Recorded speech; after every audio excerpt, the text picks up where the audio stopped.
मुझे ये बताते हुए बहुत हर्ष हो रहा है कि अब हम रेजोनेंस कोटा को लेकर आ रहे हैं आपके शहर सिरसा में। अब आपके बच्चे को अपने सपने को साकार करने के लिए आपसे दूर नहीं जाना होगा। आपको बस जाना होगा खैरका स्थित आरपी सीनियर सेकेंडरी स्कूल के प्रांगण में, जहां पर रेजोनेंस कोटा की फैकल्टी आपके बच्चे को ट्रेन करेगी भविष्य के डॉक्टर और इंजीनियर बनने में। सभी प्रमुख परीक्षाएं जैसे JEE main, JEE advance, NEET UG, AIIMS, international olympiad, NTSC, KVPY, CA, CS, CMA, CLAT, Resonance ने गुणवत्ता और मात्रा दोनों में अच्छे परिणाम देकर खुद के लिए एक नाम बनाया है। अधिक जानकारी के लिए आप डबवाली रोड स्थित RP senior secondary school visit कर सकते हैं या कॉल कर सकते हैं नीचे दिए गए नंबर पर। अब होंगे सपने साकार। धन्यवाद। तो मैं बागड़ी भाषा में तो ये है कि चमचा तो जब तक फर सके जब तक फरकने कुर्सी हट्टी चमचा गया, क्योंकि चमचा तो जब तक चाटन नहीं मिला जब तक चमचा है, इस प्रकार में तो 100 साल में जी हो है। ये बात ना समझो, 6 महीना बाद में पिता नहीं हो के हुए की फर सके, क्योंकि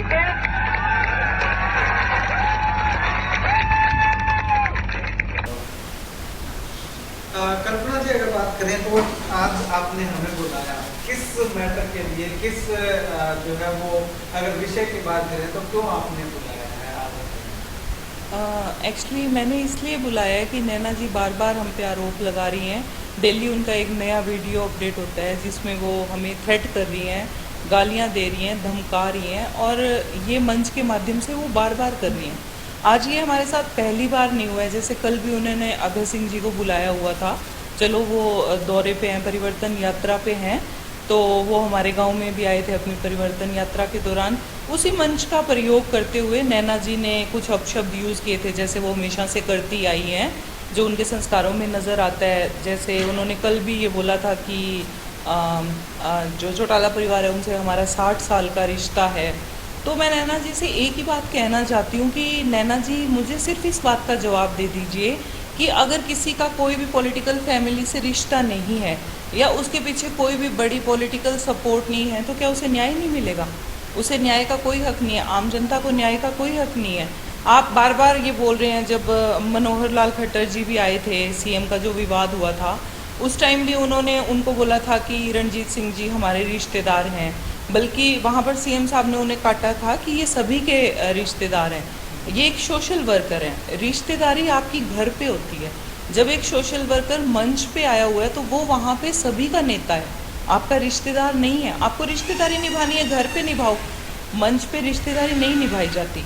तो उसके बाद में बस वही उन्होंने कल भी वही हरकत की थी कि अभय सिंह जी हमारे रिश्तेदार हैं। तो उन्होंने बोला था कि ये जो कुछ लोग हैं वो समझते नहीं हैं पारिवारिक संबंधों को। तो उन्होंने कहा था कि इन्होंने चमचे हैं ये इनके, और चमचे कब तक साथ देंगे, जब तक गद्दी है तब तक साथ देंगे, रिश्तेदारी हमेशा साथ देती है। तो मैं नैना जी को यही कहूँगी कि आप आम जनता को चमचे कैसे कह सकते हैं? उसी आम जनता ने आपको वोट के थ्रू सरपंच बनाया है, या किसी भी आम आदमी को नेता बनाती है वो जनता। आप उसके लिए चमचे जैसा वर्ड कैसे यूज़ कर सकते हैं? अभय सिंह जी परिवर्तन यात्रा कर रहे हैं पिछले 100 दिनों से, तो उनके साथ जो भी लोग जुड़े हैं वो चमचे तो नहीं हैं, वो उनके कार्यकर्ता हैं, उनको आप चमचे नहीं कह सकते। तो हमेशा एक अनर्गल भाषा बोलती गई हैं, वो भद्दे शब्द यूज़ करती गई हैं। तो अब जैसे उन्होंने हमारे दादाजी को, सम्मानीय दादाजी को, जो भी संसार में नहीं है, उन्हें गाली दी थी। वजह सिर्फ ये थी कि हमने उन्हें वोट नहीं दिए थे। तो ये तो एक आपका पर्सनल ओपिनियन, आप किसे वोट देते हैं, पर तब भी उन्होंने वो गाली निकाली थी। वो वीडियो जो मैं आपको प्रोवाइड करवाऊंगी कि उन्होंने हमारे दादाजी को किस तरह गाली निकाली थी। बोलो बोलो बोलो बोलो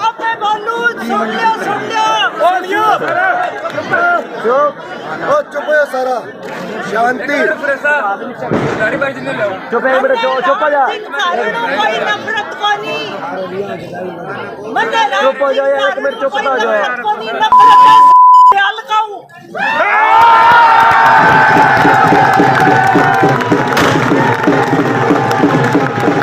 तो पिछले 6 महीने से जब से ये सरपंच बनी है, उसी रात उन्होंने गाली दी थी। उसके बाद में लगातार 6 महीने से वो फिर से हमें थ्रेट कर रही हैं।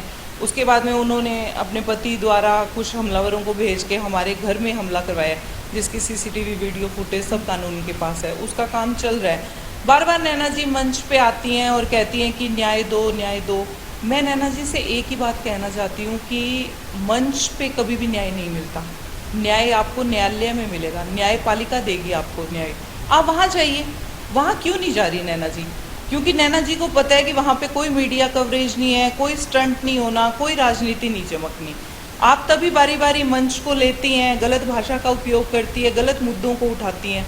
न्यायपालिका देगी आपको न्याय, मंच तो आपको न्याय नहीं देगा। खट्टर जी कैसे न्याय दे सकते हैं? न्यायपालिका का काम है न्याय देना।